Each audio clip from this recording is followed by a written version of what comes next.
ليلة مولد النبي ليلة محو ريبي ليلة محو التعب وطهر ذي التاثم ليلة مولد النبي ليلة محو ريبي ليلة محو التعب وطهر ذي التاثم بها النجاة والفلاح مع السرور والنجاح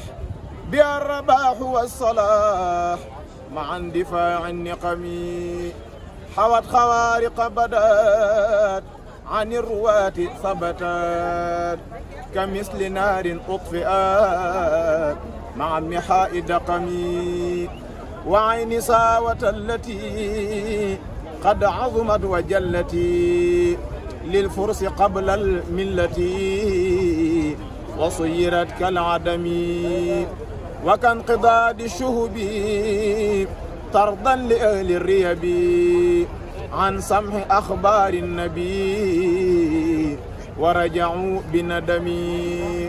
طرد فيها بالنجوم عن السماوات الرجيم وفر خاسرا يليم بحزبه ذا وكمي سطع حين ولد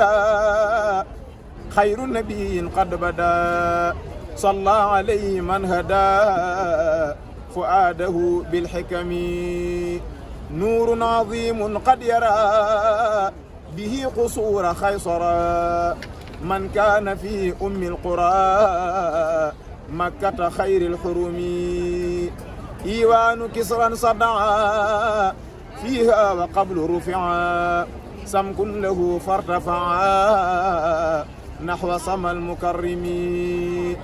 حتى سرير كسرا لأجل هول اعطرا من نور أفضل الورى ربي عليه سلمي بعد صلاة لا تزول بالآل والصحب العدول وبيجدد السبيل بلا عدا أو ولمي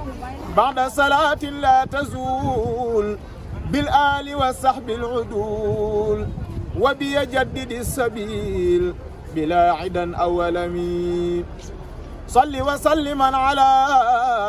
من حاز مولدا جلا لغيرنا ذوي القلات ولتتقبل خدمي مولده معظم مبارك محترم تعظيمه ينحتم على ذوي التقدم تعظيمه بسنتي يقودنا للجنة به ازدياد المنة لمخلص معظم فمن يعظم مولدا نبينا باب الهدى فلا يحاسب غدا فاحترما وعظمي فمن يعظم مولدا خير البرايا أحمدا فكشهيد شهدا بدرا بغير وهم يا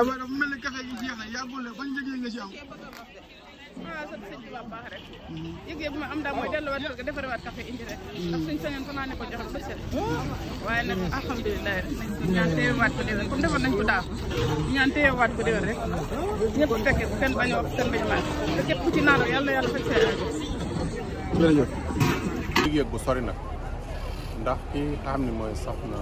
Mame Issa Mbacké di ahlu café am ci ndigal nag ndax Sëriñ Tuubaa wax ni la tafaalu shay'an bi xayri isni fal isni sartun fi xabul sal bu leen def dara lu dul dañ ci am ndigal te démb rek mi ngi koy fàttali ni waajuram ay kilifaam ñoo ko digal rawat na soxna Astu Gaawaan mi nga xam ni moo ko yar mu di ko séddale ci réew yëpp nag waaye li ci gën a yéeme mooy réew mi nga xamante ni mooy Saoudia di Makka di réew moo xamante nii ni ñëpp xam nañ ni ay luwaam ak doxalinam lu wuute la ak doxalin yu bare bari moom mu ñu andi ko fi di ko fi def kon loolu ñu ci sant am mbégte waaye di ci sant si Ahmadou Bamba ndax lu lépp ab liggéeyam yaatal liggéeyam la xidma la tam nag te Sëñ Tuubaa moo wax ni waxii la in xadara yowmul baari wa duriba siraatu fawqa naari wa kaabadal wara jawan wa xamma naadal munaada ayna ahlul xidma lil muslimina fa ajaabu kullihim fa xilloom udxulul janna bi xayri mexani bis boo nga xamante nii ni taxawa nañ siraat ci kaw jahannama ñëpp tiit ñëpp jàq ñëpp jaaxle dañuy wax ni ana ñi nga xamante nii ni ak kàddu moo jóge ca kaw lisaanu xaal ana ñi nga xam ne ñoo doon liggéey li wàcc laay tabarak ñu ni ñi ngi nii ñun leen dugg leen àjjana ci lu ñu benn coono wala pour jàqal kon nag soxna si boo xamante nii def na lii loola ñun ñi juñ ñëwee ànd ci ak moom ndax xam ni taw feexu suñ borom la li ko sëñ Abdoulaye wax ci jawriñ ni Cheikh Mouhamadou Mountakha moo wax ne liggéey bi taw feexu suñu borom ba la bu mu defal sëñ Touba nekkul ni ku ci bëgg a dugg rek dugg ci kon loolu ñun taw feex googee lañ ci daje ndax mënoon nañoo ñëw nag def suñu umra delluwaat te duñ ci daje ak soxna si mënoon nañoo ñëw tam def suñu umra te duñ ànd ak moom ci liggéey bi waaye ñu ñëw ànd ak moom ci liggéey bi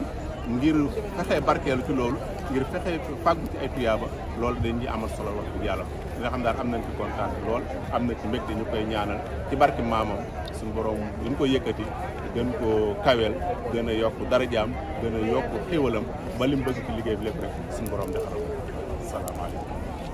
laylatu mawlidin nabi laylatu mahwi riyabi laylatu mahwi taabi wa tuhri di taasumi laylatu mawlidin nabi laylatu mahwi riyabi laylatu mahwi taabi wa tuhri di taasumi bi annajaatu wal falaax مع السرور والنجاح بها الرباح والصلاح مع اندفاع النقم حوت خوارق بدات عن الرواة ثبتات كمثل نار أطفئات مع محاء دقم وعين ساوة التي قد عظمت وجلت للفرس قبل الملة وصيرت كالعدم وكانقضاض الشهب طردا لأهل الريب عن سمح أخبار النبي ورجعوا بندم طرد فيها بالنجوم عن السماوات الرجيم وفر خاسرا يليم بحزبه ذا وكمي سطع حين ولد خير نبي قد بدا صلى عليه من هدى فؤاده بالحكم نور عظيم قد يرى به قصور خيصرا من كان في أم القرى مكة خير الحرم إيوان كسرا صدعا فيها وقبل رفعا سمك له فارتفعا نحو سما المكرم حتى سرير كسرا لأجل هول اعترى من نور أفضل الورى ربي عليه سلمي بعد صلاة لا تزول بالآل والصحب العدول وبيجدد السبيل بلا عدا أو ولمي بعد صلاة لا تزول بالآل والصحب العدول وبيجدد السبيل بلا عدا أو ولمي